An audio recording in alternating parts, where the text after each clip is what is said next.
Hello everybody, myself Khushboo. Welcome back to my channel. So आज हम जो topic start करने वाले हैं वो चैप्टर नंबर 2 है क्लास 11th का, जिसको हम बोलते हैं बायोलॉजिकल क्लासिफिकेशन। ठीक है, तो हम इस चैप्टर को ना बाइफरकेट करके पढ़ेंगे। जैसे देखो, सबसे पहले अगर मैं क्लासिफिकेशन की बात करूं तो हम सबसे पहले इसके बेसिक्स पढ़ेंगे। बेसिक्स पढ़ते पढ़ते सबसे उसके बाद फिर हम क्या पढ़ेंगे, मोनेरा पढ़ेंगे। मोनेरा को पूरा डिटेल में पढ़ेंगे। उसके बाद हम पढ़ेंगे प्रोटिस्टा। प्रोटिस्टा को पूरा डिटेल में पढ़ेंगे। प्रोटिस्टा के बाद थर्ड आता है हमारा फंजाई। फंजाई को डिटेल में पढ़ेंगे। और प्लांट और एनिमिलिया। प्लांट चैप्टर को डिटेल में नहीं पढ़ेंगे क्योंकि प्लांट चैप्टर जो अगले वाला चैप्टर है, ठीक है, तो उसको हम वहां पे डिटेल में पढ़ेंगे पूरा वन शॉट करके। क्योंकि जो मैंने प्लांट की जो वीडियोस थी ना वो मैंने डाल चुकी हूँ अपने चैनल पे, बट मैं ये सोच रही थी कि वो जो मैंने चैप्टर था वो मैंने बीच में ही बंद कर दिया था, क्योंकि मैंने ये सोचा कि उसको वन शॉट में कराया जाए। ठीक है, तो मैं जो प्लांट वाला चैप्टर होगा उसको वन शॉट में कराऊंगी, और इस चैप्टर को आप बाइफरकेट करके आराम आराम से पढ़ोगे, वो बहुत अच्छी तरीके से समझ में आएगा। ठीक है, मैं वन शॉट में इसलिए वीडियो नहीं डालती हूँ कि वो वीडियोस बहुत बड़ी हो जाती है और आपको भी समझने में दिक्कत हो जाती है ना उस वीडियो से। तो इसलिए मैं चाहती हूँ कि थोड़ा थोड़ा कंटेंट पढ़ो पर अच्छी तरीके से पढ़ो। ठीक है, तो इसलिए आपको जो कंटेंट थोड़ा थोड़ा पढ़ रहे हो उसको प्रॉपरली अच्छी तरीके से पढ़ना है। पढ़ने के बाद उसके क्वेश्चन सॉल्व करते हुए चलना है। ठीक है, और मैं कोशिश करूंगी कि जितनी भी मैं ये सीरीज अब लेके आ रही हूँ रिविजन सीरीज में, बायोलॉजिकल क्लासिफिकेशन जो हम पढ़ेंगे ना, अगर मैं मोनेरा पढ़ा रही हूँ तो मोनेरा के जितने भी क्वेश्चन आ रखे हैं नीट के, है ना, पिछले कुछ क्वेश्चंस, उनको मैं लेके आऊँ, आपके साथ कराऊं क्वेश्चंस को। ठीक है, और मैं अपने चैनल पे जो कम्युनिटी पोस्ट है मेरे चैनल की, उस पर मैं क्वेश्चंस डालती रहती हूँ, तो प्लीज मुझे उसका रिप्लाई किया करो। ठीक है, ताकि आपको क्वेश्चंस की प्रैक्टिस होती रहे। मैं क्वेश्चंस डालती रहती हूँ कभी कभी, तो आप उस पर क्वेश्चंस के रिप्लाई दिया करो मुझे। और अगर मैं कमेंट सेक्शन में कोई क्वेश्चन पूछ रही हूँ, है ना, तो आपको उसका रिप्लाई भी देना है मुझे। सो हम स्टार्ट करते हैं बायोलॉजिकल क्लासिफिकेशन। बायोलॉजिकल क्लासिफिकेशन में सबसे पहला जो क्लासिफिकेशन दिया था वो अर्ली मैन ने दिया था। अर्ली मैन ने, देखो, जो भी क्लासिफिकेशन होता है ना वो अपनी सुविधा के हिसाब से होता है। मतलब अपने जो हमारे कहते हैं ना, जैसे कि जो हमारे नीड्स होते हैं उसके हिसाब से क्लासिफिकेशन दिया था। तो जो अर्ली मैन्स थे उनकी नीड क्या थी? उनकी नीड तीन चीज की ज्यादा नीड थी। एक तो था उनको रोटी की नीड, एक था फिर कपड़े की नीड, और फिर था मकान की, है ना। तो मतलब फूड की नीड, क्लोथिंग की नीड और शेल्टर की नीड। ठीक है, और अदर्स कुछ ऐसी चीजें थी जिनकी नीड थी, जैसे ट्रांसपोर्टेशन की नीड हो गई, है ना, मेडिसिन की नीड हो गई। तो उन्होंने उस हिसाब से अपना क्लासिफिकेशन दे दिया, है ना। उन्होंने ये बोला कि भाई हमें तो इन चीजों की जरूरत पड़ती है, ना हमें पढ़ना है ना हमें कुछ करना है। ठीक है, तो हमारे लिए तो सबसे इंपॉर्टेंट चीज क्या है? फूड है। उसके बाद हमारी क्या है? क्लोथिंग है। फिर हमारी शेल्टर है।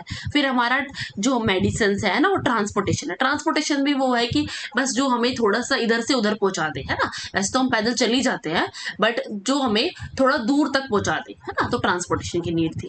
अब धीरे धीरे जैसे जैसे इवॉल्व होती रही चीजें, तो आगे क्लासिफिकेशन बढ़ता रहा, है ना। क्लासिफिकेशन किसने दिया था? हमारा एरिस्टोटल सर ने दिया था। एरिस्टोटल सर ने जो क्लासिफिकेशन दिया था उन्होंने दो टाइप का बोला। उन्होंने बोला कि जो प्लांट की तरह प्लांट्स है ना, उनको क्लासिफाई कैसे करेंगे हम? उनको क्लासिफाई करेंगे हम हर्ब्स में, शर्ब्स में और ट्रीज में। ठीक है, हर्ब्स, श्रब, ट्रीज मतलब छोटे पौधे, फिर थोड़े बड़े पौधे, फिर थोड़ा ट्रीज से। ठीक है, हमने ऐसे उसको प्लांट्स को क्लासिफाई कर दिया। अब हमने एनिमल की क्लासिफिकेशन की बात करी।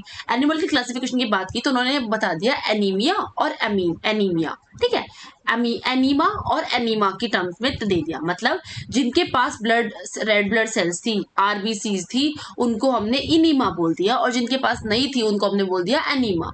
ठीक है, और जिनके पास प्लांट्स में इनकी मॉर्फोलॉजी के बेसिस पे इनको कैरेक्टराइज कर दिया, हर्ब्स को, शर्ब्स को, ट्रीज को। ठीक है, अब ऐसा क्लासिफिकेशन, मतलब इस क्लासिफिकेशन में सिर्फ प्लांट और एनिमल्स की बात आई, है ना। बस उन्होंने ये बताया कि जो बड़े से दिखेंगे उनको हम प्लांट्स बोल देंगे, मतलब छोटे होंगे तो हर्ब्स होंगे, थोड़े ऊपर होंगे तो श्रब्स होंगे, और सबसे ऊपर होंगे तो हमारे ट्रीज हो जाएंगे।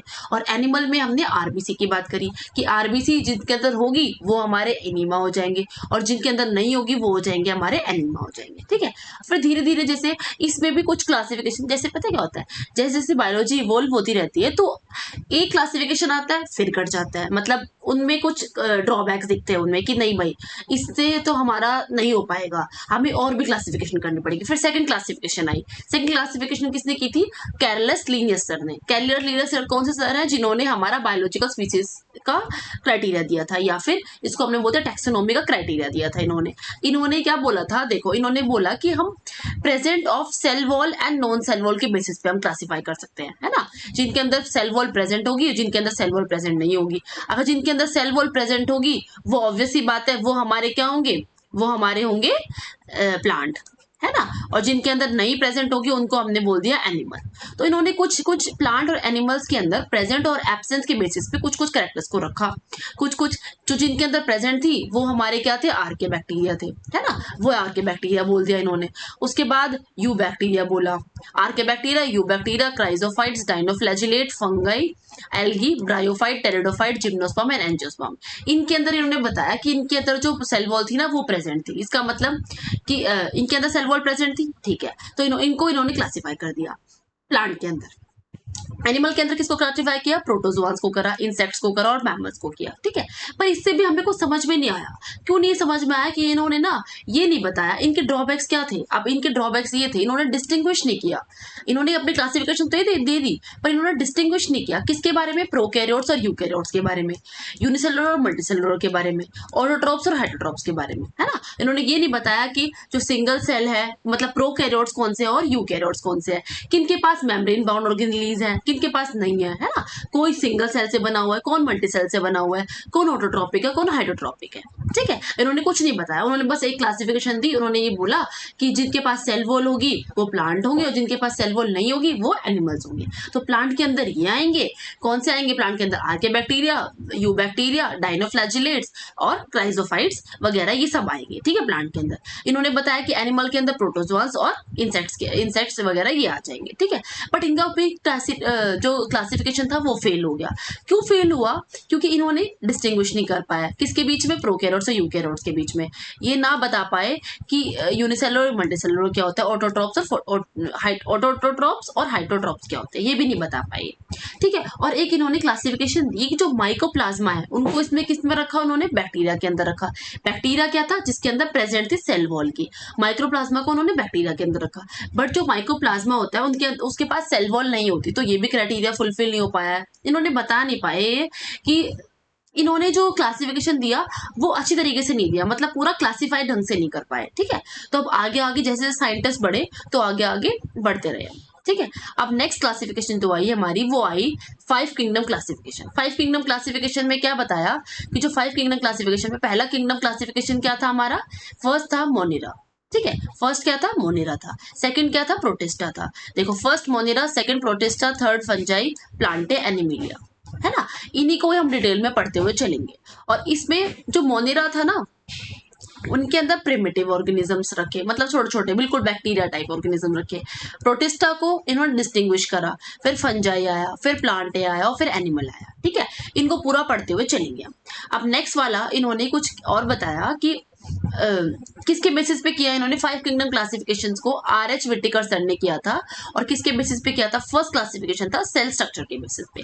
सेल स्ट्रक्चर मतलब प्रोकैरियोट्स है और यूकैरियोट्स है। अगर प्रोकैरियोट्स होंगे मतलब जिनके पास मेम्ब्रेन बाउंड ऑर्गेनेलीज नहीं प्रेजेंट होंगे और जो कि बहुत स्मॉलर ऑर्गेनिजम्स होंगे, मोनिरा उसके अंदर रख दिया, सबसे स्मॉलेस्ट ऑर्गेनिज्म था मोनिरा जो कि उसके अंदर रख दिया इन्होंने, ठीक है, बिल्कुल सही बात है। अब यूकैरियोट्स की बात करें, यूकैरियोट्स में क्या क्या रखा इन्होंने, यूकैरियोट्स में रखा इन्होंने प्रोटिस्टा, क्या रखा यूकैरियोट्स में, प्रोटिस्टा रख दिया, फंजाई रख दिया, प्लांटे रख दिया, एनिमेलिया रख दिया, ठीक है। अब उन्होंने नेक्स्ट जो क्लासिफिकेशन थी वो ऑर्गेनाइजेशन के ऊपर थी, मतलब सेलुलर और मल्टीसेलुलर के बेसिस पे थी। सोचो कि जो पहले कैरोलस लिनियस सर के जो ड्रॉबैक्स थे ना उनके ऊपर इन्होंने क्लासिफिकेशन दे दी। ड्रॉबैक्स ये बताए थे, ये नहीं बताया गया कि प्रोकैरियोटिक और यूकैरियोटिक क्या होता है, ये नहीं बताया गया यूनिसेलुलर और मल्टीसेलुलर क्या होता है, और ये भी नहीं बताया गया कि उनका ऑर्गेनाइजेशन कैसा होता है ना। तो ये सब चीजें क्या हुआ, जो ड्रॉबैक्स दिए थे जो ड्रॉबैक्स थे कैरोलस लिनियस सर के, वही आर.एच. व्हिटेकर सर ने उनके ऊपर इम्फेसाइज किया और उनको बताया कि ये क्लासिफिकेशन होगी, ठीक है। अब इन्होंने सेलुलर क्लासिफिकेशन दी और मल्टी सेलुलर दी। सेलुलर में कौन कौन आ गए, सेलुलर में हमारे आगे मोनिरा आ गई जो कि यूनिसेलुलर प्रोकैरियोट्स थे, ठीक है। अब प्रोटिस्टा आ गए जो कि यूनिसेलुलर यूकैरियोट्स थे, ठीक है। यूनिसेलुलर मतलब वन सिंगल सेल थी, प्रोकैरियोट्स मतलब जिनके पास प्रिमिटिव ऑर्गेनिज्म, मतलब जिनके पास जो मेम्ब्रेन बाउंड ऑर्गेनेलीज होते हैं वो प्रेजेंट नहीं होते, ठीक है, ऑर्गेनेलीज ही प्रेजेंट नहीं होते। अब यूकैरियोट्स के अंदर मेम्ब्रेन बाउंड ऑर्गेनेलीज प्रेजेंट होते हैं। ठीक है। अब मल्टी सेलुलर की बात करी, मल्टी सेलुलर की बात करी तो इन्होंने बताया कि जो फंजाई है ना वो मल्टी सेलुलर है। ये बताया जो प्लांटे है वो भी मल्टी सेलुलर और एनिमेलिया है वो मल्टी सेलुलर है। कहने का मतलब ये है कि देखो, अगर मैं ये बताऊं कि मोनेरा पहले आएगा फिर प्रोटिस्टा आएगा, ऐसे दिया ना classification, Monera, protista, fungi, Plantae, animalia, है ना, ये बताया। तो ये बताया गया कि जो आगे के जो शुरू शुरू के ऑर्गेनिज्म है वो थोड़े लेस प्रिमिटिव है ना, और धीरे धीरे जैसे जैसे बढ़ता जाएगा वैसे वैसे मल्टीसेलुलर में बढ़ता जाएगा और कॉम्प्लेक्सिटी क्या बढ़ती जाएगी, ठीक है, कॉम्प्लेक्सिटी बढ़ती जाएगी। तो हमेशा जब भी क्लासिफिकेशन होता है उनका नाम जो दिया जाता है वो इसी बेसिस पे दिया जाता है कि जो पहले कॉम्प्लेक्सिटी होती है वो कम होती है और धीरे धीरे धीरे धीरे जैसे जैसे आप आगे बढ़ते हो तो कॉम्प्लेक्सिटी क्या होती रहती है, बढ़ती रहती है। आया समझ में पूरा कॉन्सेप्ट? ठीक है। अब नेक्स्ट उन्होंने बताया कि मोड ऑफ न्यूट्रिशन क्या था। मोड ऑफ न्यूट्रिशन क्या था? मोड ऑफ न्यूट्रिशन था हमारे ऑटोट्रॉप्स और हाइड्रोट्रॉप्स। ऑटोट्रॉप्स मतलब जो अपना खाना खुद बना लेते हैं, और हाइड्रोट्रॉप्स मतलब जो अपना जो डिपेंड होते हैं किसके ऊपर, ऑटोट्रॉप्स के ऊपर, जो अपना खाना खुद नहीं बना पाते, एक कंज्यूमर होते हैं। और ये कौन से होते हैं? ये प्रोड्यूसर्स होते हैं। अपना खाना खुद बना रहे हैं तो ये प्रोड्यूस कर रहे हैं तो इनको बोलेंगे प्रोड्यूसर्स। हाइड्रोट्रॉप्स कौन से होंगे? जो अपना खाना खुद नहीं बना पा रहे बट वो किसके ऊपर डिपेंड कर रहे हैं, ऑटोट्रॉप्स के ऊपर डिपेंड कर रहे हैं। किससे कंज्यूम कर रहे हैं? ऑटोट्रॉप से कंज्यूम कर रहे हैं। तो इसलिए हमने इनको क्या बोला, कंज्यूमर्स भी बोल दिया इनको हमने, है ना। ये हमारे क्या हो जाएंगे, प्रोड्यूसर्स, और ये हमारे हो जाएंगे कंज्यूमर्स। ठीक है, ये कंज्यूमर्स हो गए। अब कंज्यूमर्स कौन कौन से थे? कंज्यूमर्स थे हमारे प्लांट, सॉरी ऑटोट्रॉप्स क्या थे, प्लांट था, और ब्लू ग्रीन एल्गी था। ये अपना खाना खुद बना पा रहे थे, मतलब फोटोसिंथेसिस करते हैं, ये अपना खाना खुद बना पाते हैं। अब जो एनिमल्स थे वो अपना खाना खुद नहीं बना पाते, फंजाई थे वो अपना खाना खुद नहीं बना पाते। तो मतलब ये क्या है, हमारे सेप्रोफिटिक है। सेप्रोफिटिक का मतलब क्या होता है, जो डेड एंड डिकेइंग मैटर पे ग्रो करते हैं। ठीक है, सड़े गले मैटर पे जो ग्रो करेंगे वो क्या होंगे, फंजाई होंगे। आपको पता है जो मशरूम होती है वो क्या होती है, फंजाई होती है। और जो मशरूम होती है वो कहाँ ग्रो करती है, सड़े गले मैटर पे ग्रो करती है। ठीक है। अब इनकी रिप्रोडक्शन के बेसिस पे बात की, रिप्रोडक्शन रिप्रोडक्शन के बेसिस पे कि कुछ बताया कि सेक्सुअल होते हैं और कुछ बताया सेक्सुअल से, सेक्सुअलिटी से कौन प्रोड्यूस होता है। ठीक है, तो फर्स्ट बताया मोनिरा। जो मोनिरा थे वो लेस प्रिमिटिव थे, मतलब सबसे छोटे ऑर्गेनिज्म थे, तो ये क्या हो जाएंगे, हमारे एसेक्सुअल होंगे। प्रोटिस्टा भी हमारे एसेक्सुअल होंगे। और धीरे धीरे कॉम्प्लेक्सिटी सेक्सुअलिटी की कब बढ़ती जाएगी, जब फंजाई फंजाई आएगा, प्लांटे आएगा, एनिमिलिया आएगा। ठीक है, ऐसे ऐसे बढ़ता जाएगा। आया समझ में? ठीक है, तो ये हमारे पूरे कॉन्सेप्ट हो गए। अब हमारे देखो, इसके अंदर मैं बता देती हूँ, ये जो हमारे 5 किंगडम क्लासिफिकेशन है, फर्स्ट किंगडम कौन सा है, मोनिरा। सेकंड कौन सा है, देखो इसमें लिखा नहीं हुआ। फर्स्ट किंगडम कौन सा है, हमारा मोनिरा। ठीक है, सेकंड किंगडम कौन सा है, प्रोटिस्टा। थर्ड किंगडम कौन सा है, fungi. And fourth kingdom is Plantae. And fifth is Animalia. ठीक है, तो फर्स्ट किंगडम क्लासिफिकेशन क्या था, मोनेरा का था। मोनेरा का क्या था, ये हमारे क्या है,